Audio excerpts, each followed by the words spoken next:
Hey gamers, Stogie here, and I am glad to be bringing you guys another gameplay commentary today. And today I'm playing with some Digital Warfare 24/7 guys, so this could almost be considered an ass-whooping episode, but I wanted to take this episode, since it's going to be kind of a lengthy one, and discuss a topic that I think a lot of YouTubers and COD players in general have looked over, and that is LMG play in this game. So by LMG, I mean light machine gun, obviously.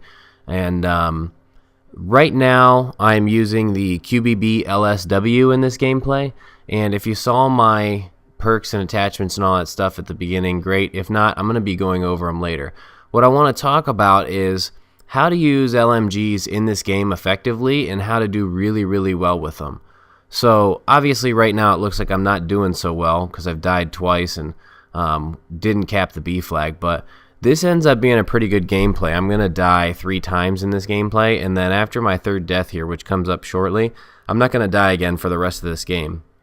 And the class that I'm using here, when I talk about the LMGs, I like to classify them a couple different ways.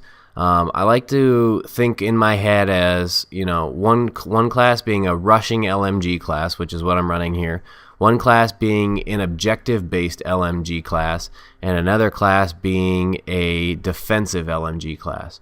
So I'm going to kind of talk about those 3 classes and how I would recommend you guys set up those classes. And there's very little difference in terms of the attachments across the different LMGs and what I would recommend you use.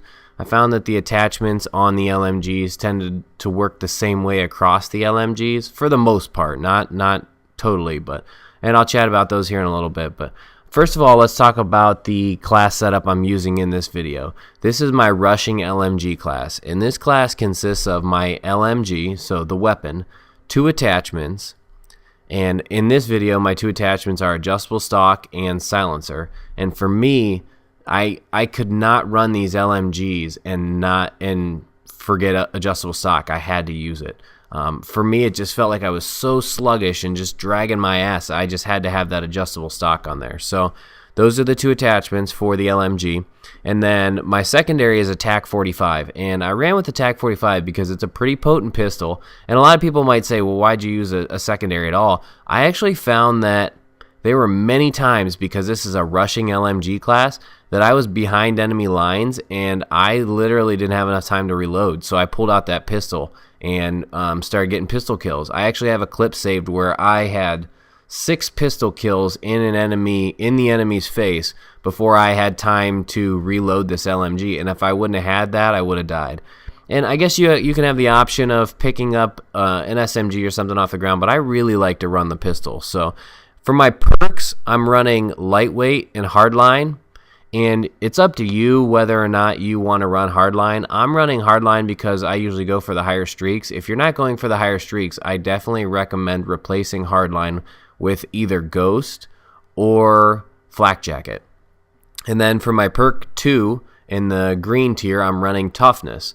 What I found is in these long-range engagements, toughness is amazing for winning one-on-one gunfights, because you can get grazed by an SMG bullet or something every here or there, but the LMG comes out on top with toughness. And right there you can see I had a host migration in the middle of this game. I was freaking out because I thought I was going to die to that guy, but luckily I took him out. And what did I use? My TAC 45 pistol. So, and then after that I will run a 3rd perk, or I'll run C4 and a tactical grenade.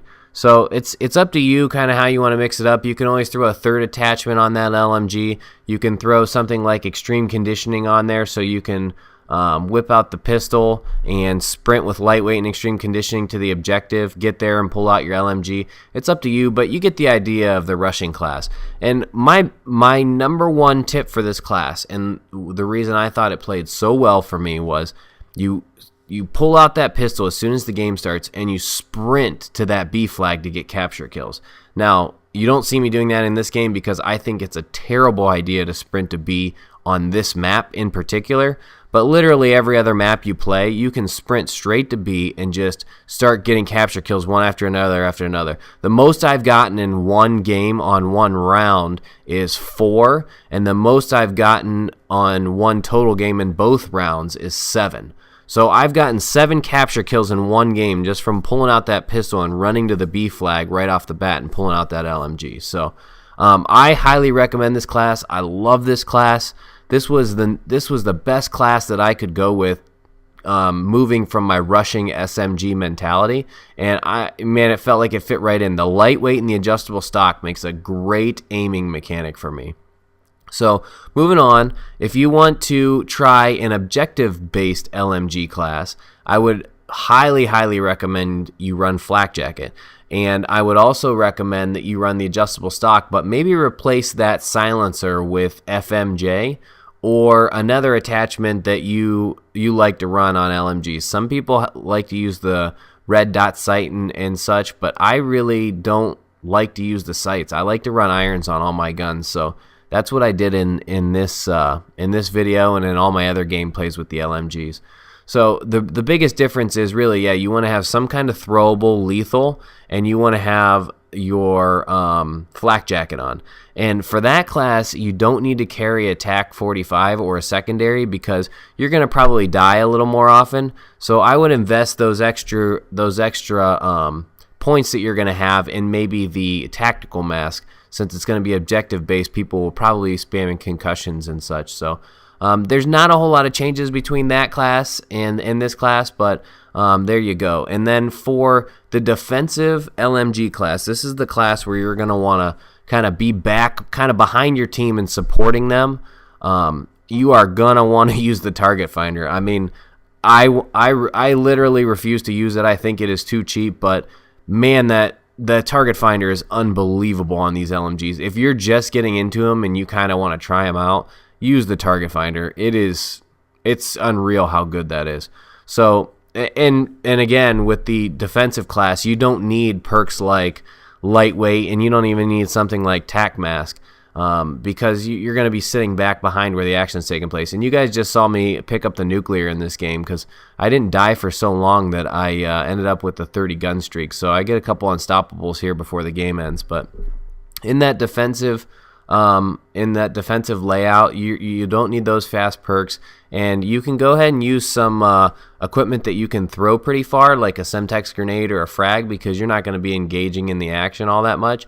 And definitely on the defensive class, recommend running a launcher so you can support your team by taking out air support. So I hope you guys really enjoyed this video. I hope this gameplay maybe encourages you guys to try out the LMGs. A couple of my subscribers and people on Digital Warfare were saying, man, you got to try the LMGs out, or you got to try out something besides SMGs, because everyone's bringing out these silenced SMG gameplays. So I said, all right, challenge accepted. I like the assault rifles, but let's go with something different. So I started with the LSAT, and then from the LSAT I went to the MK48 and got those 2 gold in a matter of 3 nights, and then got onto this QBB and then onto the hammers. So they're great, man. You just progress right through them. It's really easy to get the headshots, and I would rank them in the order of the MK48 being the best, the LSAT being the second best, the hammer being the third best, and the QBB being the last. So, and right here at the end, I'm going to show you guys, just in case you missed them in game, here's what the new medals look like. This is all after the patch gameplay, so here you get to see the new nuclear and brutal and relentless and all that. So I hope you guys really enjoyed this video. I would love for you guys to try out these classes and let me know what you thought. Talk to you later, guys.